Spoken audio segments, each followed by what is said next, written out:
Selamat pagi semuanya. Kita lanjutkan kuliah kita. Kali ini kita akan membahas materi kedua tentang liabilitas jangka panjang atau liabilitas tidak lancar. Oke, materi ini kita ambilkan dari chapter 14 KISO IFRS Second Edition. Seperti biasa, kita lihat peta materi yang nantinya akan kita diskusikan tentang liabilitas jangka panjang. Itu ada 3 kelompok ya. Yang pertama utang obligasi atau bonds payable, kemudian long terms note payable atau utang wesel jangka panjang, kemudian yang ketiga adalah isu-isu khusus. Nah, kita mulai kelompok pertama yaitu utang obligasi. Untuk utang obligasi ini ada beberapa subtopik ya, mulai dari pengeluaran obligasi, jenis dan peringkat obligasi, penilaian dan penerapan metode bunga efektif.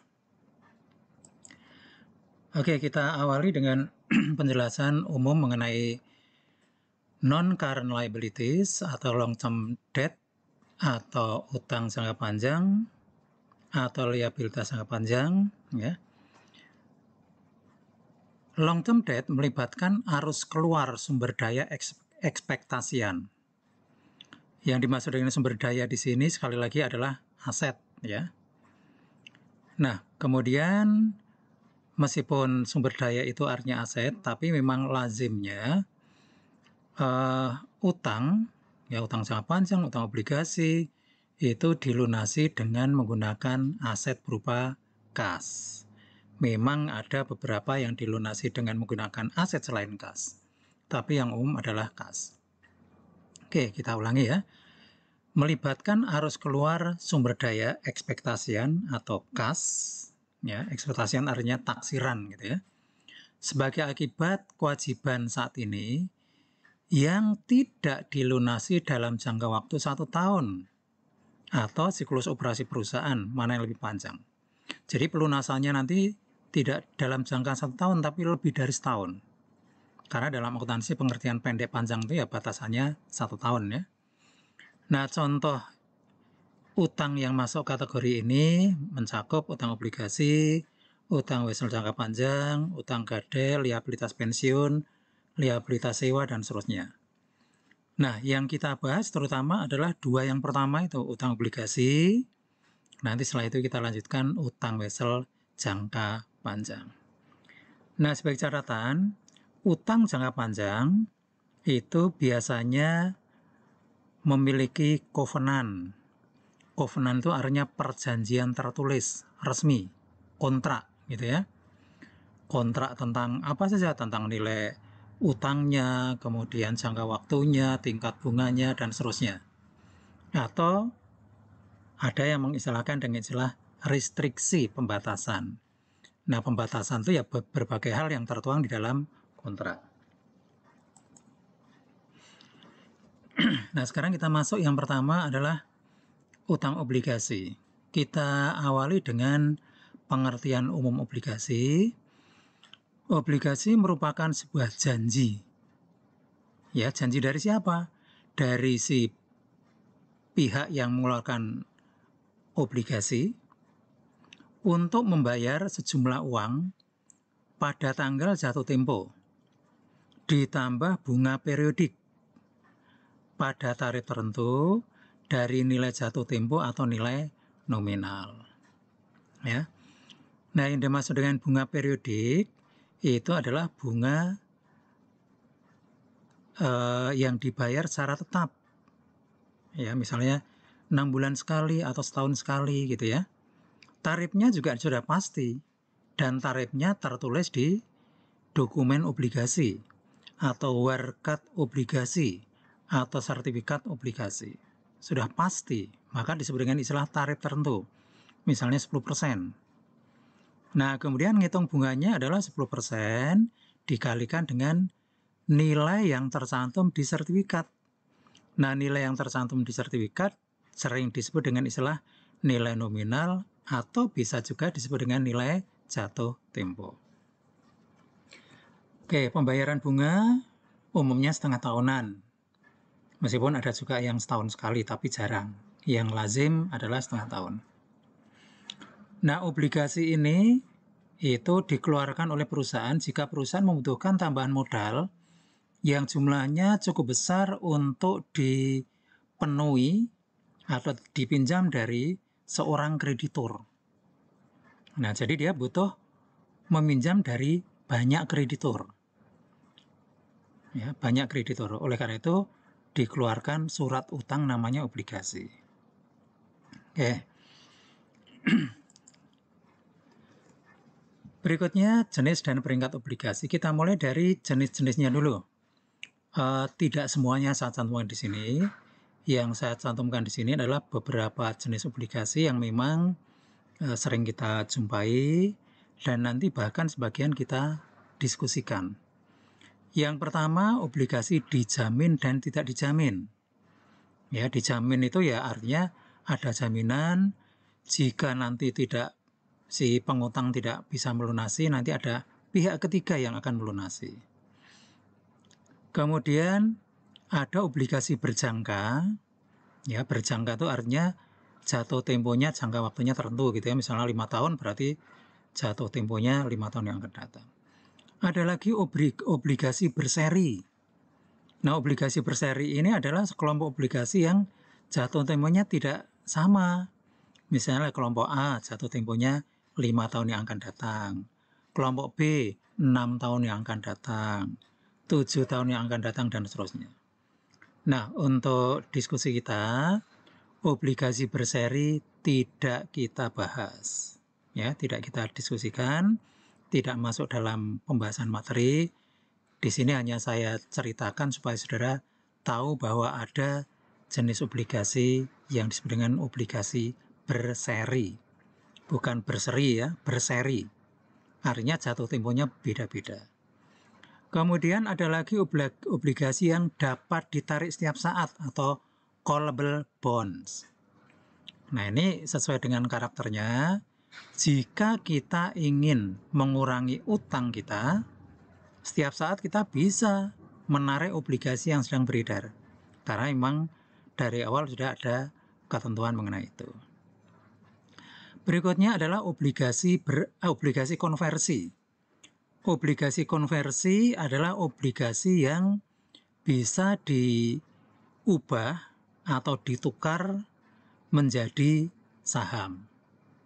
Nah, kita nanti akan membahas satu topik tersendiri tentang obligasi konversi dalam satu chapter, ya, biasanya setelah ujian tengah semester ya, yang disebut dengan sekuritas dilutif.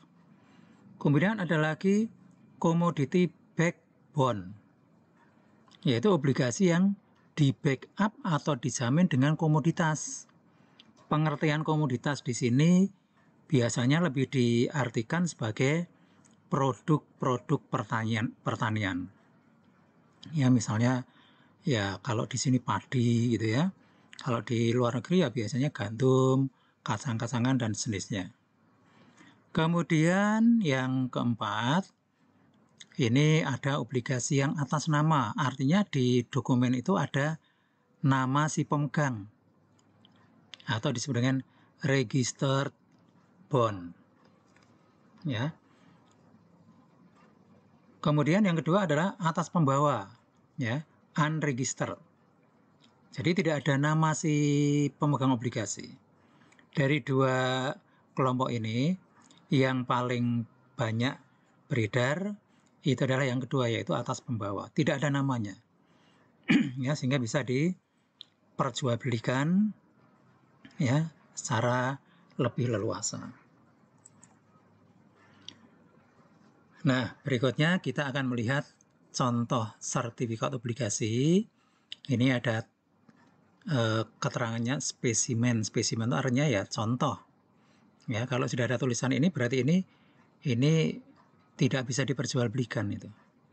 Nah, ini juga contoh registered bond. Ya, registered bond. Ada 4 informasi penting yang ada di sertifikat obligasi ini. Yang pertama adalah issuer of bond, perusahaan yang mengeluarkan obligasi.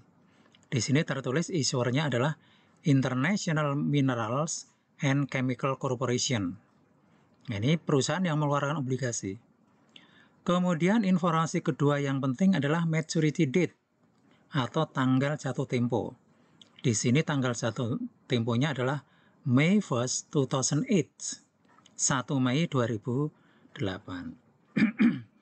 Kemudian informasi penting yang ketiga itu adalah contractual interest rate, tingkat bunga kontrak, atau kita sering menyebut dengan istilah tingkat bunga nominal, yaitu tingkat bunga yang tercantum di sertifikat obligasi. Di sini tingkat bunga nominalnya atau tingkat bunga kontraknya adalah 11,875%. Kemudian informasi penting yang keempat itu adalah face value atau par value. Kita sering menyebut dengan istilah nilai nominal, ya, nilai nominal atau nilai pari, gitu ya. Nah, di sini nilai nominalnya adalah $5,000, $5.000. Nah, kita nanti akan elaborasi lagi ketika kita membahas mengenai contoh perhitungan bunga dan seterusnya. Oke, jadi di sini saudara sudah mulai mengenal satu terminologi yang disebut dengan bunga nominal. Jadi sekali lagi bunga nominal adalah bunga yang tercantum di sertifikat, surat, warkat, atau dokumen obligasi. Oke, sekarang saya akan tambahkan format informasi. Jadi kalau nanti saudara suatu saat membaca majalah atau berbagai media massa yang berhubungan dengan bisnis, kemudian mereka menyajikan informasi tentang obligasi, biasanya format sajian informasinya seperti ini. Ya, paling kiri itu issuer, itu nama perusahaan, ya. Di sini contohnya adalah Vodafone Group dan Telekom Italia. Kemudian kolom yang kedua, kupon. Nah, kupon di sini itu sama dengan bunga nominal. Mengapa disebut dengan kupon? Karena si pemegang obligasi ini ketika akan meminta pembayaran bunga, biasanya dia diminta untuk menyerahkan satu kupon yang memang melekat pada sertifikat obligasinya. Jadi sertifikat obligasi itu nanti dilampiri dengan kupon, ya. Nanti setiap kali akan mencairkan bunga, kupon itu ditukar. Jadi kupon di sini sama dengan bunga nominal, ya. Kemudian berikutnya adalah maturity. Nah, ini sama dengan tadi, ya. Maturity di sini adalah tanggal jatuh tempo. Ya, untuk Vodafone ini berarti 4 Juni 2018. Telekom itu 2 Oktober 2022. Berikutnya adalah price, harga. Nah, di situ harga kok ditulis 106,66 atau 100,00. Nah, ini sebetulnya yang dimaksud dengan 106 dan 100 itu adalah persentase, ya, atau indeks persentase. Jadi kalau di situ tertulis 106,66 itu artinya harga obligasinya adalah 106,66% kali nilai nominal. Nah, ini sering disebut dengan istilah kurs. Kalau 100,00 berarti harganya adalah 100% kali nilai nominal. Nah, nanti di dalam diskusi mengenai harga jual obligasi, kita kemungkinan besar tidak akan membahas ini. Kita nanti akan membahas bagaimana ngitungnya, gitu ya. Berikutnya adalah yield. Yield itu artinya hasil. Ya, hasil.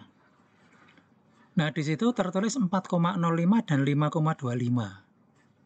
Itu artinya 4,05% hasil yang diperoleh oleh pemegang obligasi atau 5,25. Nah, angka persentase ini ya, disebut dengan bunga pasar atau bunga efektif, ya. Nah, sekarang saudara sudah mengenal istilah baru lagi. Kalau tadi ada bunga nominal, sekarang ada bunga pasar atau bunga efektif. Nah, kalau bunga nominal nanti persentasenya dikalikan dengan nilai nominal. Kalau bunga pasar atau bunga efektif, itu nanti persentasenya dikalikan dengan nilai buku. Nah, nanti saya akan elaborasi lebih dalam lagi mengenai bunga nominal dan bunga pasar. Berikutnya adalah yang paling kanan adalah rating.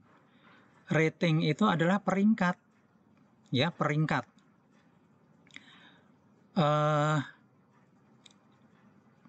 Peringkatnya itu biasanya dimulai dengan huruf A, B gitu ya. Double E dengan double B plus ini tentunya lebih tinggi yang double E.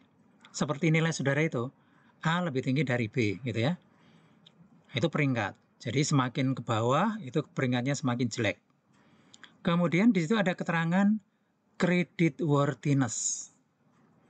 Nah, itu memang sengaja tidak saya terjemahkan karena kalau saya terjemahkan saudara kehilangan makna. Nanti saudara ketemu dengan istilah credit worthiness bingung lagi gitu. Jadi saya kadang-kadang istilah-istilah penting saya biarkan apa adanya, tapi saya jelaskan gitu. Nah, credit worthiness itu artinya ya risiko kredit. Semakin baik rankingnya, itu risikonya semakin kecil. Semakin jelek rankingnya, itu risikonya semakin besar. Ya, jadi ini menggambarkan tingkat risiko atau tingkat risiko kredit atau credit worthiness. Gitu ya. Jadi nanti kalau saudara melihat ada pemberitaan di media massa bisnis, ada sajian semacam ini, saudara sudah bisa membaca seperti apa. Nah, sekarang kita masuk ke pemeringkatan obligasi. Obligasi dan juga sekuritas dan surat berharga lainnya itu di dalam praktek biasanya diberi peringkat, dinilai dan diberi peringkat. Siapa yang memberi nilai dan peringkat? Yang memberi nilai dan peringkat adalah lembaga pemeringkat efek. Nah, ada dua lembaga pemeringkat efek yang skalanya internasional, yang memang sudah lama beroperasi. Yang pertama adalah Moody's Investor, dan yang kedua adalah Standard & Poor's 500. Nah, 500 itu mengacu pada 500 perusahaan besar di Amerika Serikat. Nah, merekalah yang awal mulanya memprakarsai atau mendirikan lembaga pemeringkat efek untuk memberikan informasi yang lebih lengkap lagi kepada para investor dan para calon investor. Nah, untuk Standard & Poor's ini peringkat paling tinggi itu adalah triple A. Kemudian itu prime ya, utama. Kemudian excellent itu double A. Upper medium itu A. Lower medium triple B. Marginally spekulatif double B. Very spekulatif B. Lalu default D. Ya. Nah, semakin tinggi peringkatnya semakin bagus. Nah, biasanya ini juga tercermin pada tingkat bunga. Biasanya kalau semakin ke bawah peringkatnya, semakin berisiko, itu tingkat bunganya semakin tinggi. Ya, karena di dalam bisnis kan kita mengenal adanya risk and return. Risiko dan hasil. Jika risikonya tinggi, hasilnya juga tinggi. Risiko rendah, hasilnya juga rendah. Ya. Oke, untuk Moody's Investor ini mirip ya. Kalau Standard & Poor's itu yang prime triple E ditulis dengan huruf kapital semua. Kalau Moody's Investor itu triple E tapi 2E yang paling belakang menggunakan huruf kecil dan seterusnya ke bawah. Ya. Nah, obligasi-obligasi yang risikonya besar, yang peringkatnya rendah, ini mungkin berada di 3 paling bawah itu. Itu sering dikenal dengan istilah junk bond atau obligasi sampah. Ya, sampah itu artinya risikonya tinggi. Nah, dengan informasi ini maka calon investor itu bisa mengenali sebaiknya invest di mana, gitu kan, dengan membaca informasi ini. Nah, kemudian selain dua ini, lembaga pemeringkat internasional itu ada satu lagi yang muncul belakangan, yaitu Fitch. Sama, dia juga memberikan pemeringkatan yang kurang lebih sama, ya. Jadi ada Moody's Investor, ada Standard & Poor's 500, ada Fitch. Kemudian di level nasional, ini juga ada namanya PT Povindo, Pemeringkat Efek Indonesia. Nah, PT Povindo ini mula-mula didirikan oleh Departemen Keuangan. Ini terutama untuk memberikan peringkat pada obligasi-obligasi yang dikeluarkan oleh pemerintah Indonesia atau ORI. Ya, pemerintah Indonesia itu kan juga utangnya banyak. Salah satunya adalah utang yang di backup dengan obligasi itu. Nah, itu diberi peringkat oleh PT Povindo. Nah, lama-lama PT Povindo ini mandiri, tidak lagi terikat oleh pemerintah atau Departemen Keuangan.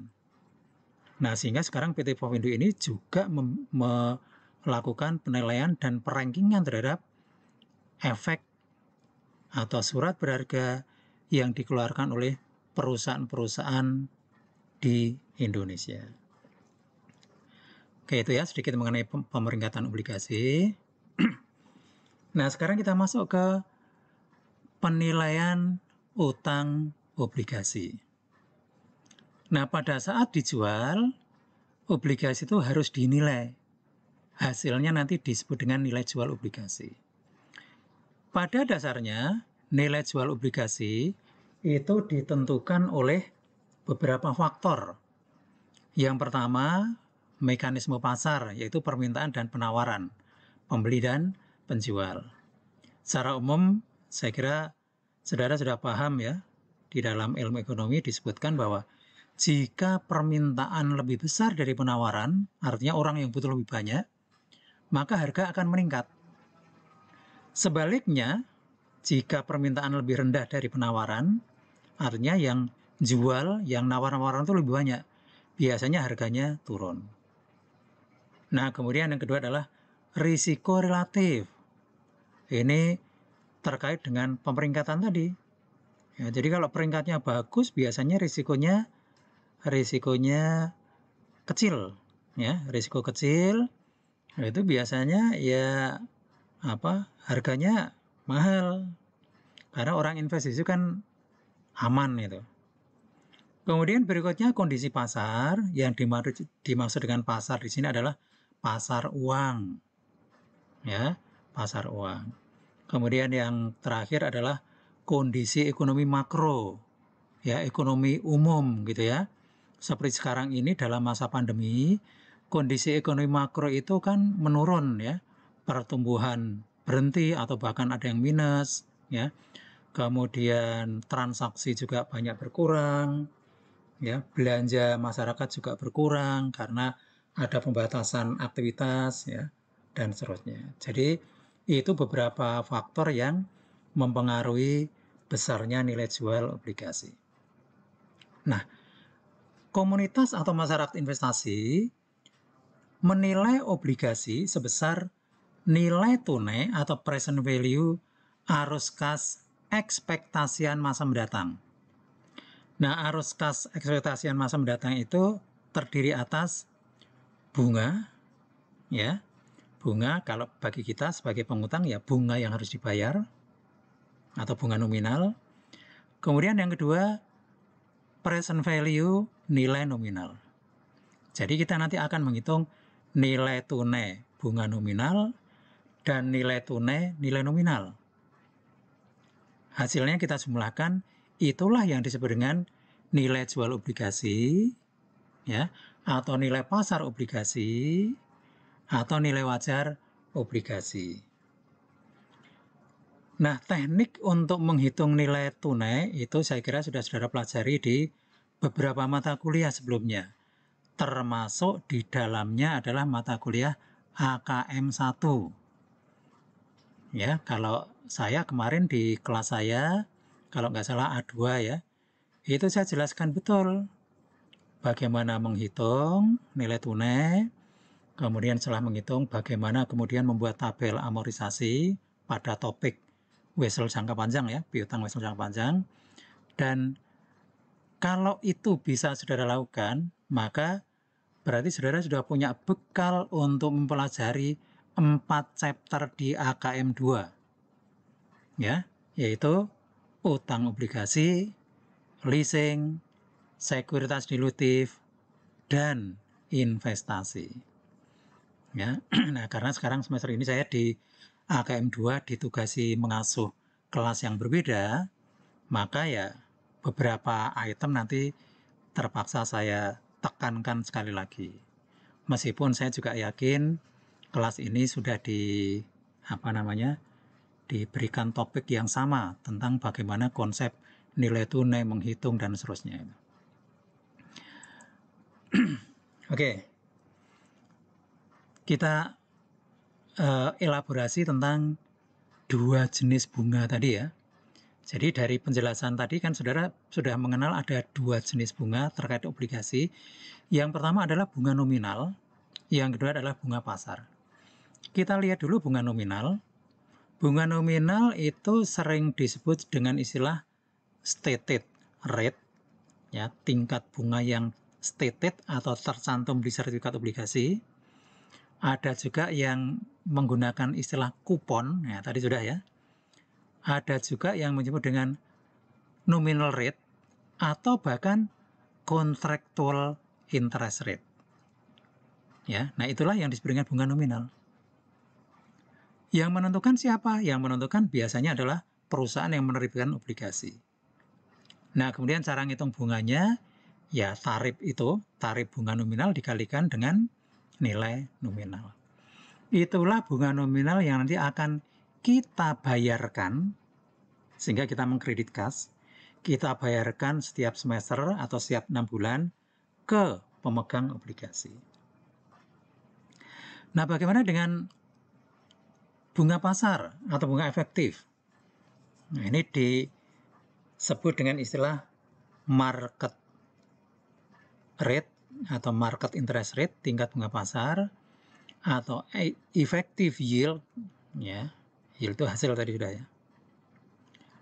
Ini adalah tingkat bunga, ya, atau bunga yang nanti bagi kita sebagai pengutang akan kita akui sebagai beban bunga. Bagi pemegang obligasi nanti diakui sebagai pendapatan bunga. Nah, ngitungnya dari mana? Ngitungnya adalah tingkat bunga pasar dikalikan dengan nilai buku. Ya. Nah, kalau ada selisih dengan bunga nominal, maka selisihnya itu disebut dengan diskon atau premi. Ya, tergantung lebih tinggi yang mana gitu ya. Kalau lebih tinggi bunga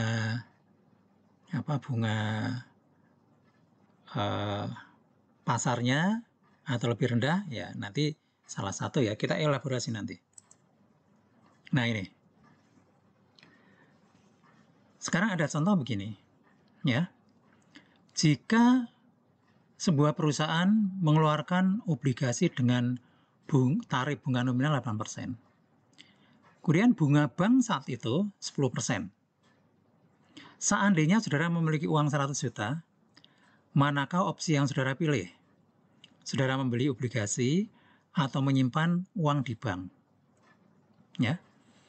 Nah, sebagai investor rasional itu yang menggunakan akal sehat gitu ya, pasti saudara memilih menyimpan uang di bank. Alasannya apa? Kalau saudara menyimpan uang di bank, maka saudara akan memperoleh hasil atau yield 10%. Ya. Nah, jadi bunga bank itu sebetulnya ya sama dengan bunga pasar atau bunga efektif. Saudara milih nyimpan uang di bank. Nah, lalu bagaimana caranya supaya perusahaan yang menerbitkan obligasi ini, obligasinya laku dijual? Ya. Nah, supaya saudara tertarik untuk membeli obligasi, maka obligasi ini dijual dengan diskon. Ya, kalau misalnya nilai nominal obligasi per lembar itu 10 juta, maka saudara bisa membeli dengan harga kurang dari 10 juta. Ya, misalnya saudara membelinya 9 juta sekian gitu ya. Tapi nanti pada jatuh tempo, saudara akan dibayar 10 juta per lembar. Nah, jadi itulah yang dimaksud dengan diskon. Jadi diskon itu adalah selisih kurang ya nilai jual obligasi di bawah nilai nominal yang timbul karena ada perbedaan tingkat bunga semacam ini. Ya. Nah, diskon dan nanti ada premi gitu ya, itu pada dasarnya merupakan bunga karena diskon itu timbul karena ada perbedaan tingkat bunga efektif dan tingkat bunga nominal. Ya, ada selisih 2% ini kan. Nah, 2% ini nanti kalau dihitung akan menjadi diskon ini. Jadi saudara mau membeli obligasi ini karena ada diskon, karena saudara mengeluarkan uang lebih sedikit. Tapi nanti dikembalikan utuh gitu ya. Nah, selisih itu yang disebut dengan diskon itu pada dasarnya merupakan bunga. Nah, sebaliknya, kalau saudara ditawari obligasi dengan tingkat bunga 8%, sementara tingkat bunga bank yang berlaku 6%, ya maka orang ramai-ramai akan membeli obligasi. Sesuai dengan penjelasan saya di depan tadi, kalau permintaannya tinggi, ya dibanding penawarannya, maka harganya akan naik. Ya, naik di atas nominal. Kalau tadi nominal per lembar 10 juta, ya 10 juta, maka nanti obligasi karena permintaannya tinggi dijual di atas nilai nominal. Ya, misalnya dijual dengan harga 10 juta sekian. Nah, kelebihan di atas nilai nominal itu disebut dengan istilah premi. Ya. Nah, sama dengan diskon tadi. Premi itu pada dasarnya merupakan bagian dari bunga. Ya, jadi diskon atau premi itu adalah bagian dari bunga ya yang diterima di depan. Ya, diterima di depan. Atau dibayarkan di depan gitu ya. Oke, dari penjelasan itu, maka bisa kita simpulkan beberapa hal sebagai berikut dan juga penjelasan mengenai bunga tadi ya. Jadi diskon atau premi adalah bagian dari bunga. Sehingga nanti kita akan mencatat, kita sebagai pengutang ya, akan mencatat amortisasi diskon atau premi itu sebagai beban bunga. Kalau diskon berarti nanti menambah beban bunga, ya, menambah bunga nominal, sehingga nanti beban bunga yang kita akui adalah bunga nominal ditambah amortisasi diskon. Kalau premi kebalikannya, nanti akan mengurangi bunga nominal. Jadi beban bunga yang kita catat adalah sebesar bunga nominal dikurangi amortisasi premi. Ya. Diskon atau premi diamortisasi pada tanggal pengakuan atau pembayaran bunga. Mengapa? Ya tadi itu, karena diskon atau premi itu ya sebetulnya bagian dari bunga. Ya.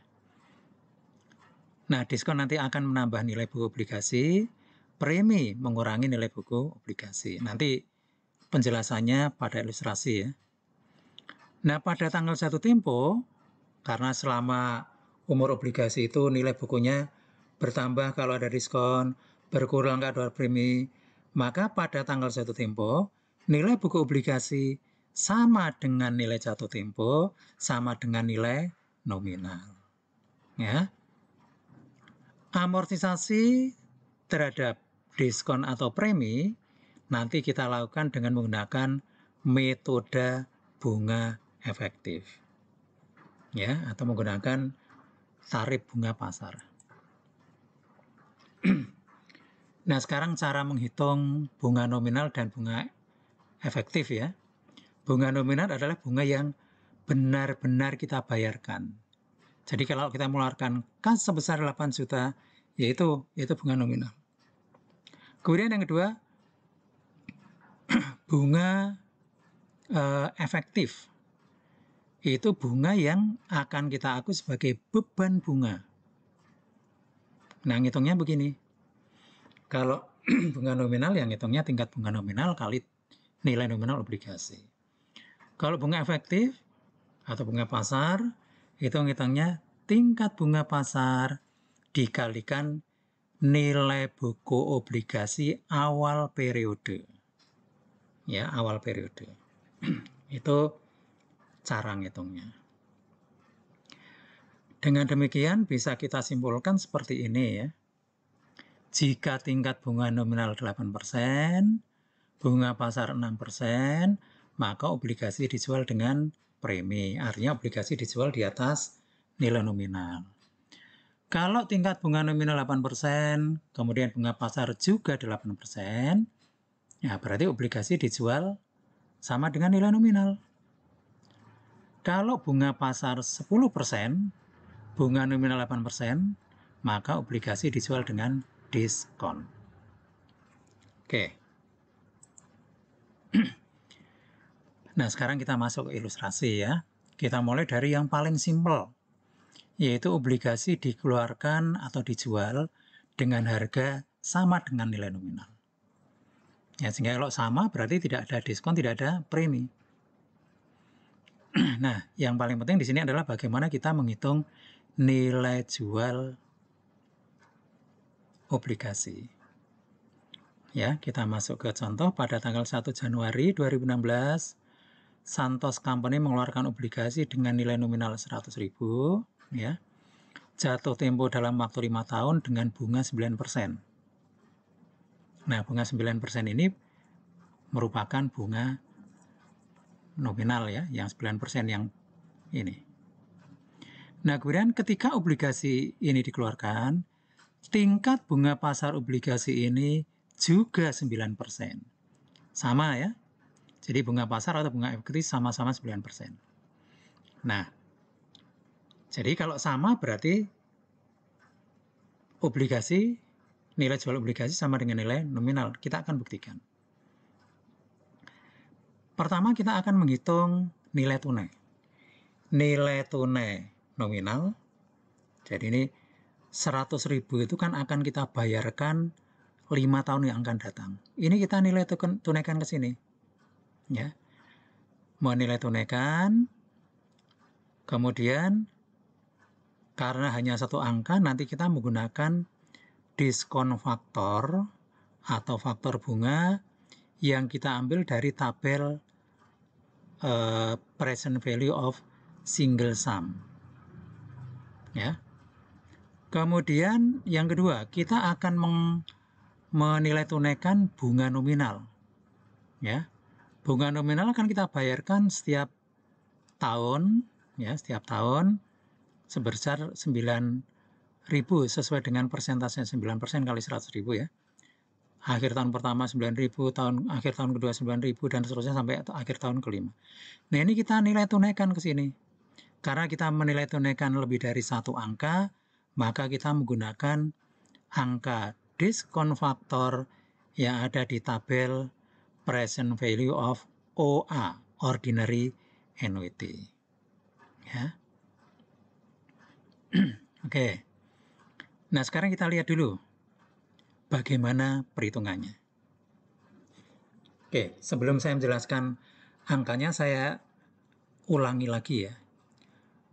Untuk menghitung nilai tunai, rumusnya itu simple.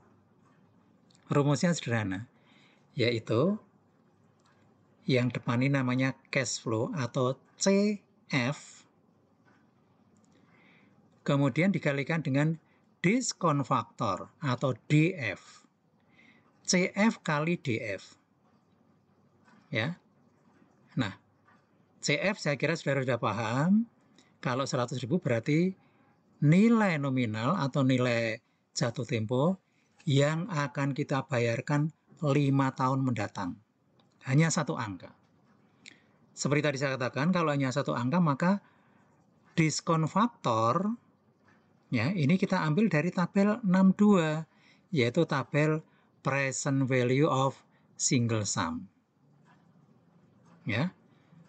Nah, di sini kita di dalam menilai tunaikan ini, ya, kita nanti menggunakan tingkat bunga yang disebut dengan tingkat bunga pasar. Nah, kemudian yang kedua, nilai tunai untuk bunga. Tadi sudah kita hitung ya, bunga per tahun 9.000. Nah, karena 9.000 ini kita bayarkan berkali-kali, ini juga CF, maka pengalinya yaitu DF, itu kita ambil dari tabel nilai tunai, ya, ordinary annuity atau tabel 64. Ketemu sekian, lalu dijumlahkan, ketemu 100.000.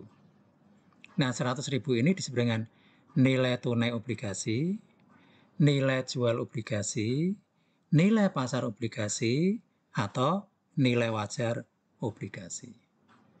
Oke, udah ya. Nah, sekarang saya akan mengelaborasi perhitungan ini lebih lanjut. Nah, inilah tabel yang digunakan untuk mengambil angka diskon faktor. Jadi ada dua tabel. Yang pertama adalah tabel 62, yaitu present value of single sum. Ini digunakan kalau kita menilai tunaikan satu angka. Satu angka yang dimaksud di sini adalah nilai tunai 100.000 ya, di sini.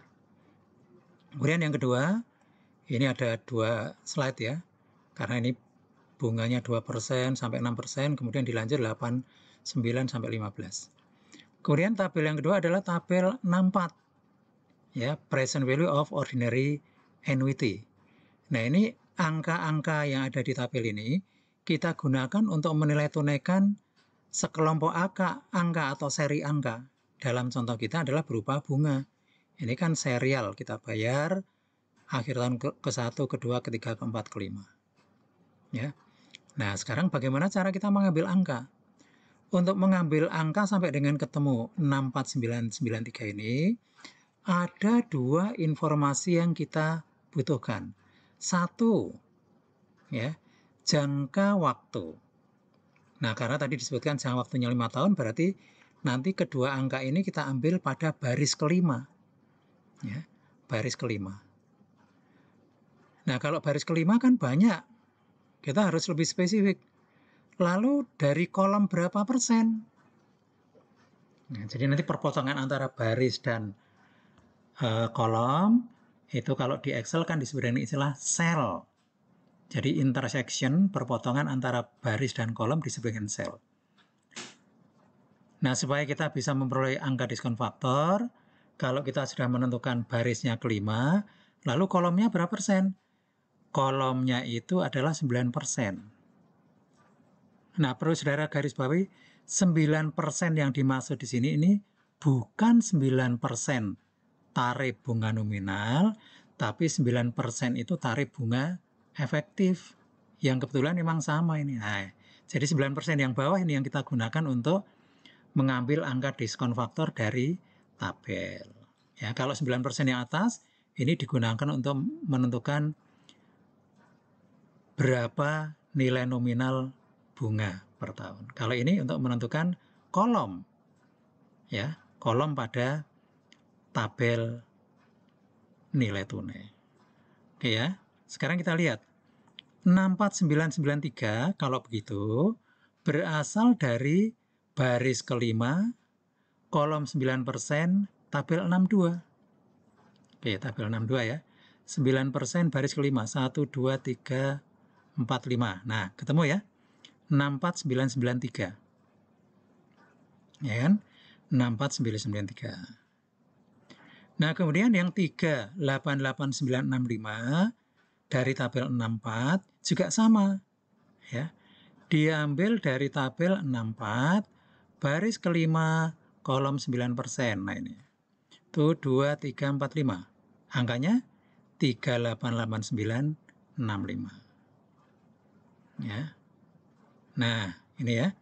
388965. Oke, saya kira itu ya. Ini sebenarnya merupakan pengulangan saja, karena saya yakin semuanya juga sudah dijelaskan oleh masing-masing dosen di AKM 1. Tapi ini karena berulang ya, saya ulang sepintas. Nah, saya mohon ini dipahami betul. Kalau ini saudara kuasai, berikutnya nanti pembuatan tabel amortisasi juga saudara kuasai, maka sebetulnya saudara sudah memahami atau menguasai sebagian besar 4 chapter. Chapter tentang utang obligasi, chapter tentang leasing, chapter tentang sekuritas dilutif, dan chapter tentang investasi. Jadi secara teknis kalau saudara sudah bisa ini bekal yang sangat baik ya untuk mempelajari chapter-chapter atau bab-bab berikutnya. Oke, ini sudah ya. Nah, sekarang kita lihat bagaimana jurnal untuk mencatat pengeluaran ya obligasi pada tanggal 1 Januari. Pada tanggal 1 Januari kita akan mencatat dengan mendebit kas kreditnya utang obligasi. Nah, biasanya saya bertanya, 100.000 utang obligasi yang kita catat di sini, ini nilai apa? Nah, biasanya mahasiswa keliru. Mesti jawabnya nilai nominal. Nah, jawaban itu salah. Ya. Yang benar, 100.000 utang obligasi ini adalah nilai jual atau nilai pasar atau nilai tunai atau nilai wajar yang kebetulan angkanya sama. Tapi ini bukan nilai nominal ya.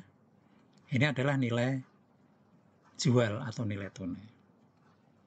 Oke. Kemudian pada akhir periode ya, kita akan mengakui timbulnya beban bunga ya dengan mendebit biaya bunga obligasi atau beban bunga obligasi, kreditnya utang bunga obligasi. Ya. Nah, nanti di awal tahun ketika kita membayar obligasi ya kita tinggal membuat jurnal debit utang obligasi, utang bunga obligasi, kreditnya kas. Oke. Nah, itu untuk obligasi yang dikeluarkan atau dijual dengan harga sama dengan nilai nominal. Sekarang kita masuk ke bagaimana kalau obligasi itu dijual dengan diskon atau dengan premi. Nah, ini topik besarnya adalah metode bunga efektif. Ya. Nanti kita elaborasi ya. Sekarang kita bahas dulu obligasi yang dikeluarkan dengan diskon. Dalam kasus ini, maka jumlah uang yang dibayarkan pada tanggal jatuh tempo lebih besar dibanding jumlah uang yang diterima saat dikeluarkan. Jadi kalau dengan diskon itu misalnya kita mengeluarkan obligasi dengan nilai nominal 100 juta. Karena di diskon, maka yang kita terima uangnya kurang dari 100 juta. Misalnya 94 juta sekian gitu ya. Itu yang kita terima. Nanti ketika jatuh tempo, uang yang kita bayarkan 100 juta. Ya, jadi yang dibayarkan pada jatuh tempo lebih besar dibanding yang kita terima saat kita mengeluarkan. Kalau dengan premi, kebalikannya. Ya, saat dikeluarkan misalnya kita menerimanya 110. Ketika kita membayar 100. Ya, jadi yang dibayarkan pada saat jatuh tempo lebih sedikit dibanding jumlah uang yang diterima saat dikeluarkan. Nah, kemudian kalau obligasi dikeluarkan dengan diskon atau premi, maka secara periodik kita harus melakukan penyesuaian terhadap nilai buku obligasi. Ya. Jadi kita akan melakukan penyesuaian terhadap nilai obligasi itu dalam akun lawannya bunga obligasi. Ya.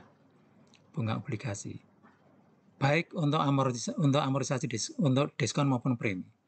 Ini kita lakukan selama umur obligasi melalui sebuah proses yang disebut dengan amortisasi. Ya.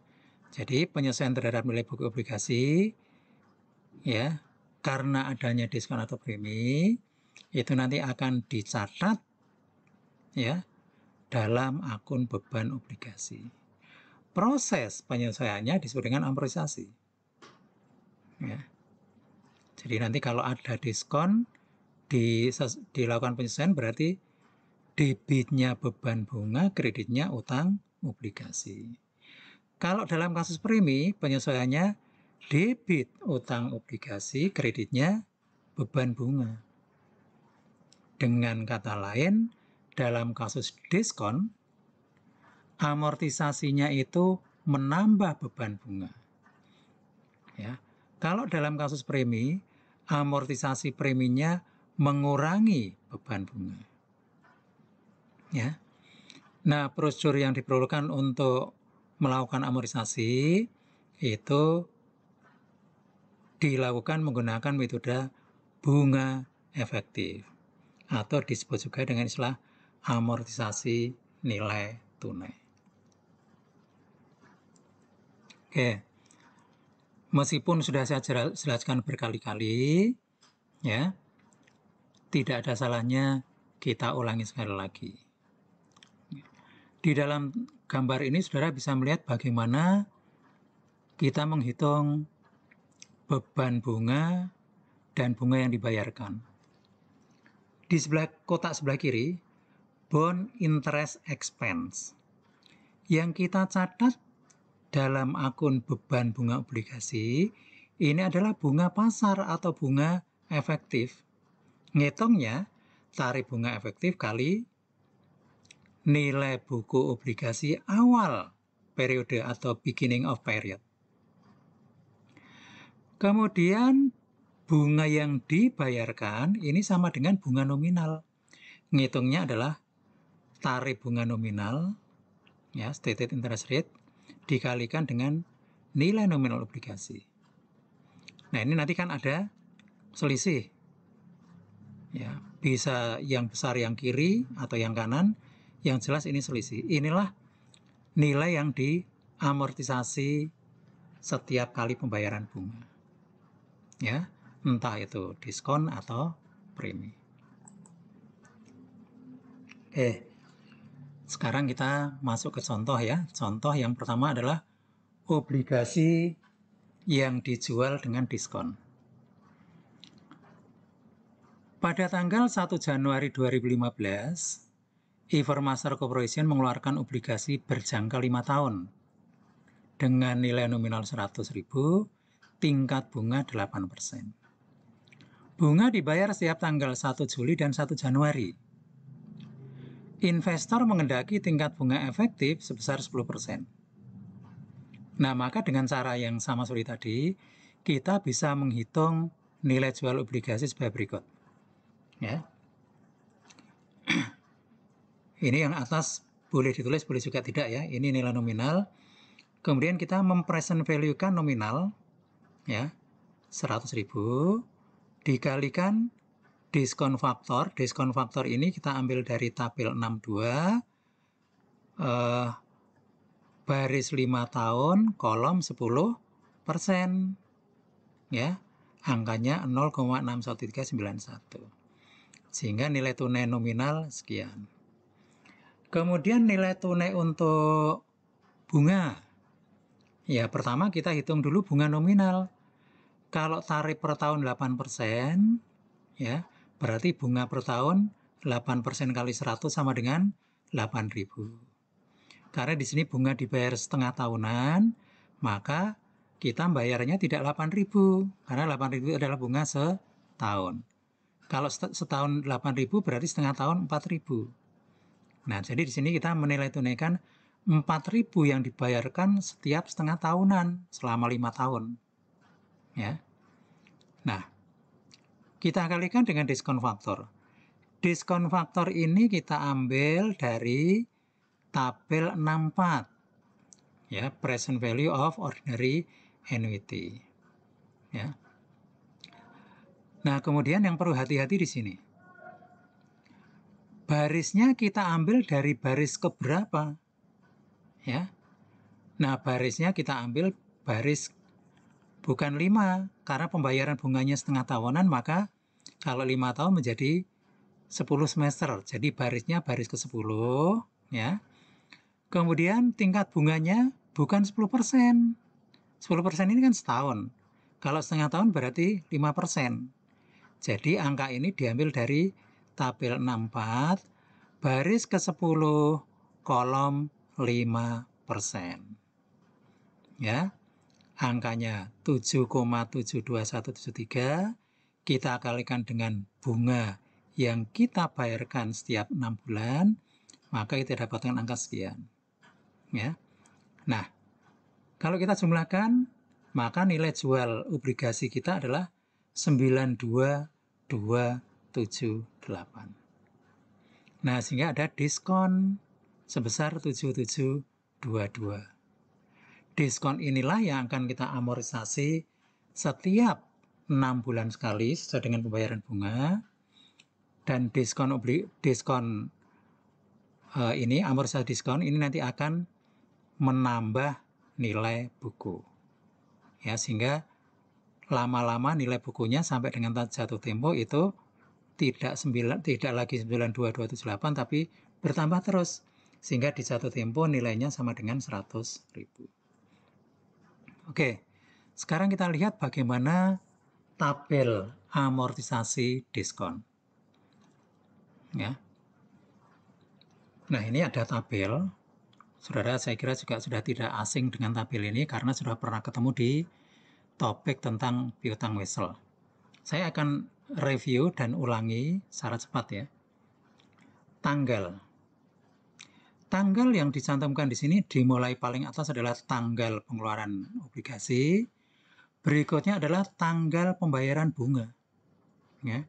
1 Juli, 1 Januari, 1 Juli, 1 Januari, terus. Ya. Sampai jatuh tempo. Kemudian cash paid ini adalah bunga yang dibayarkan atau bunga nominal. Ya. Karena tingkat bunga nominal 8% per tahun, berarti setengah tahun atau 6 bulan kan 4%. 4% kali 100.000 sama dengan 4.000. Jadi setiap 6 bulan kita membayar bunga nominal 4.000 terus, ya. Tidak berubah selama 10 kali atau 10 semester. Ya, per 6 bulanan. Kemudian beban bunga. Nah, beban bunga yang nantinya akan kita agu dan kita catat itu adalah sebesar bunga efektif. Ya, bunga efektif kan per tahun 10%. Berarti kalau separuhnya 6 bulan 5% ya. 5% nanti dikalikan dengan nilai buku awal periode. Ya. Nah, kemudian diskon yang diamortisasi itu adalah bunga efektif dikurangi bunga nominal atau beban bunga dikurangi dengan kas yang dibayarkan. 4614 dikurangi 4.000 sama dengan 614.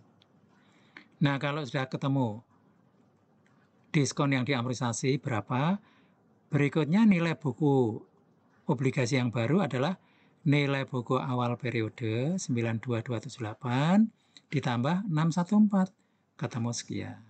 Ya. Nah, nanti yang baris berikutnya sama.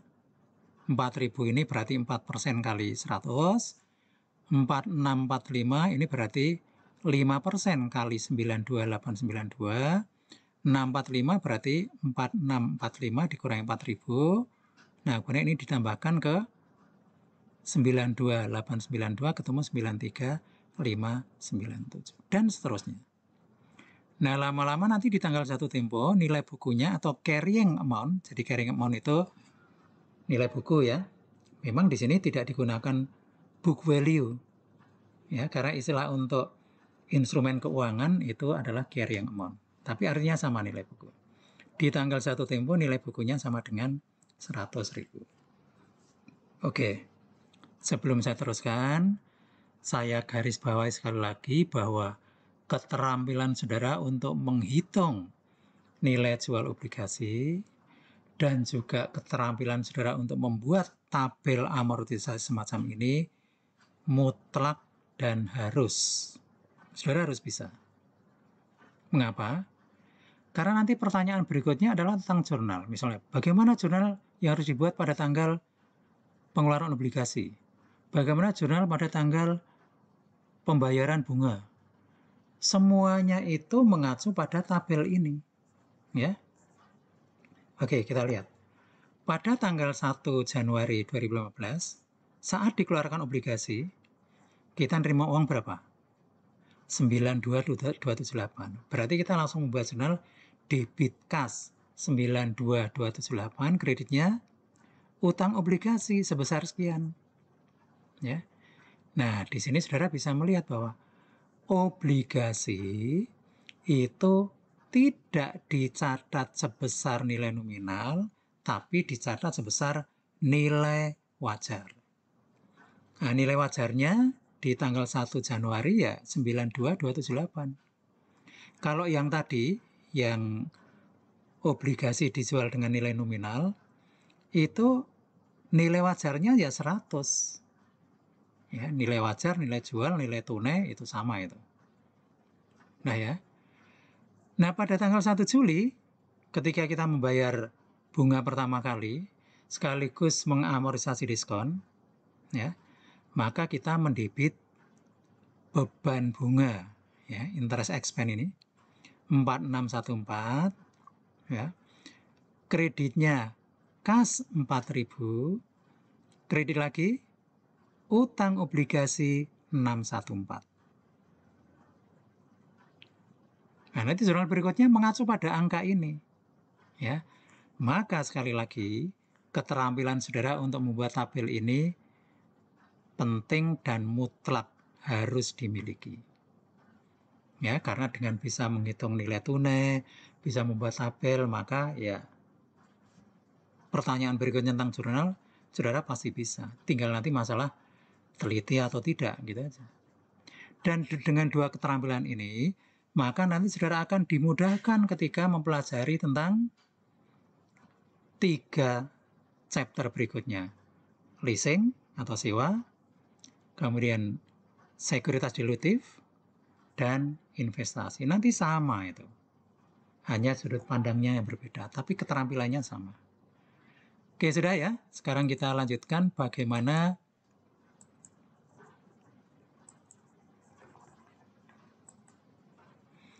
ini. Jurnal tadi sudah saya sampaikan ya, tinggal ngulang aja. Saat dikeluarkan, jurnal yang dibuat ya seperti ini. Nah, ini tadi kan saya tekankan. Utang obligasi dikredit sebesar berapa?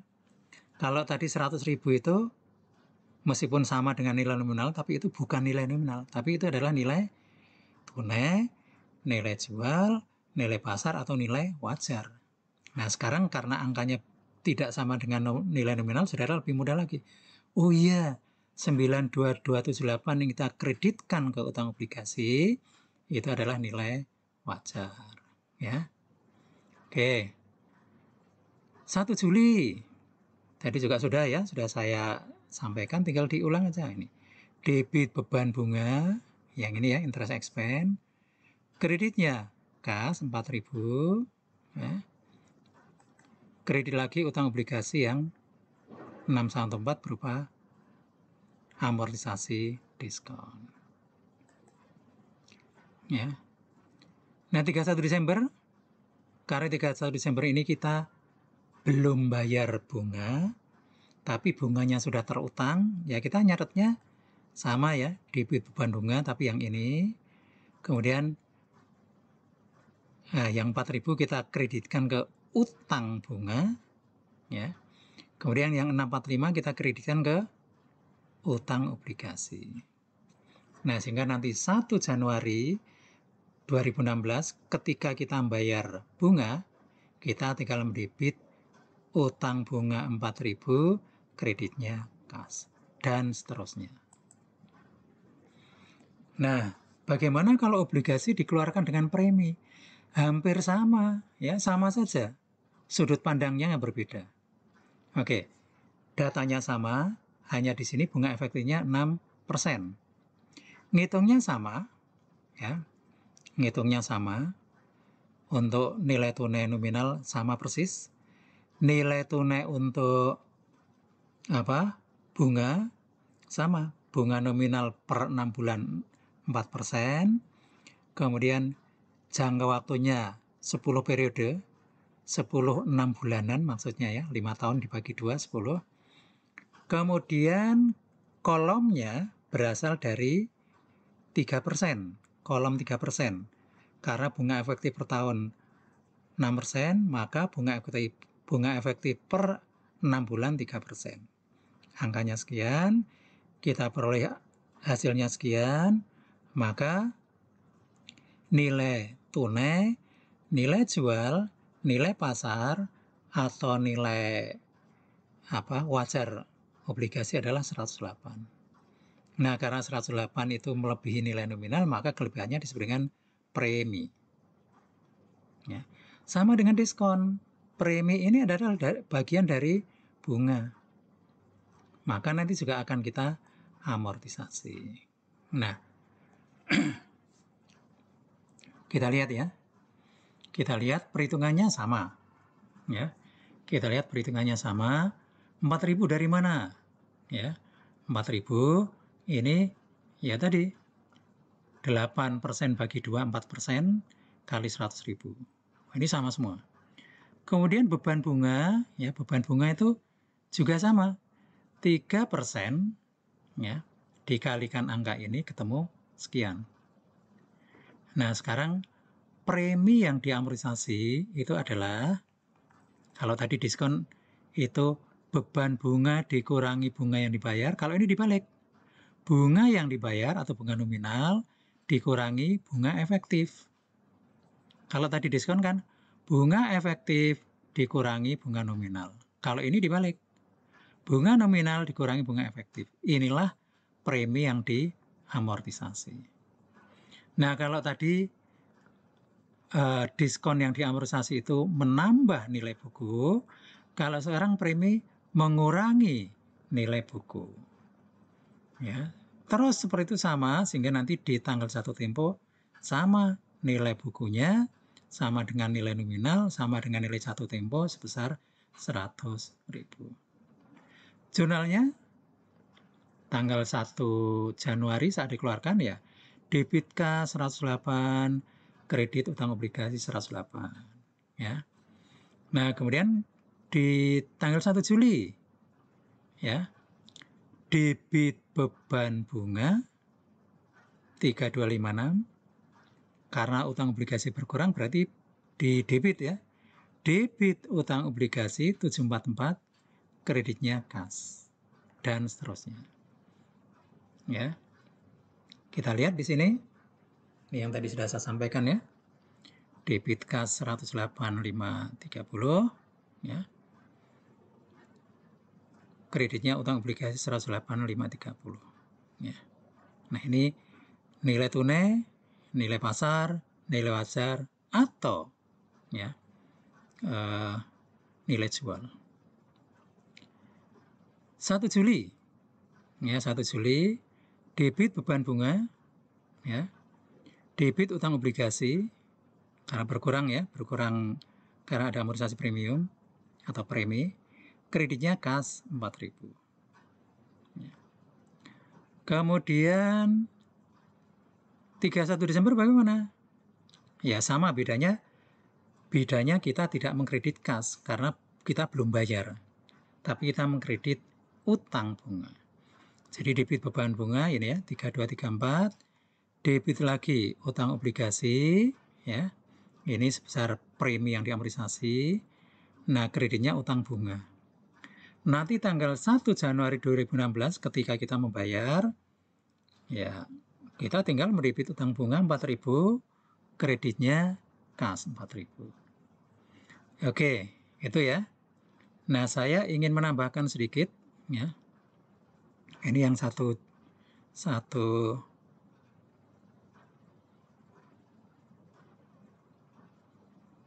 oh, ini nggak berlaku ya. Ini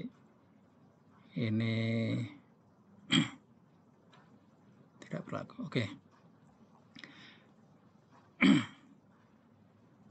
Nah, sekarang ada tambahan sedikit.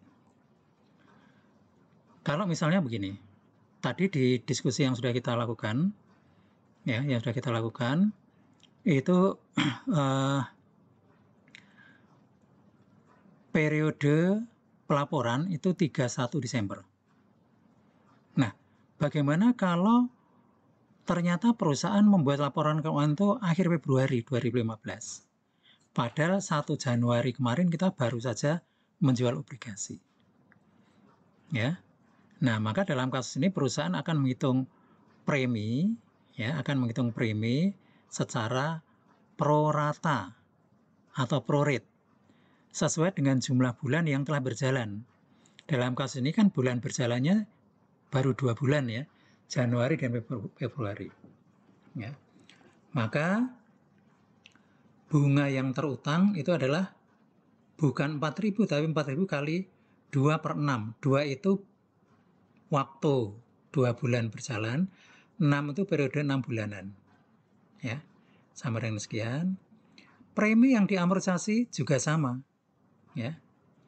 Nah, sehingga beban bunga yang diakui di akhir Februari itu baru 1085,33. Nah, jurnal yang dibuat akhir Februari, kalau diasumsikan saat itu kita akan menyusun laporan keuangan, debit beban bunga ya 108533, debit utang obligasi, kreditnya utang bunga. Ya. Oke. Saya kira itu dulu ya. Nanti diskusi lebih lanjut mengenai obligasi yang dijual di antara tanggal bunga itu nanti akan kita diskusikan pada pertemuan berikutnya.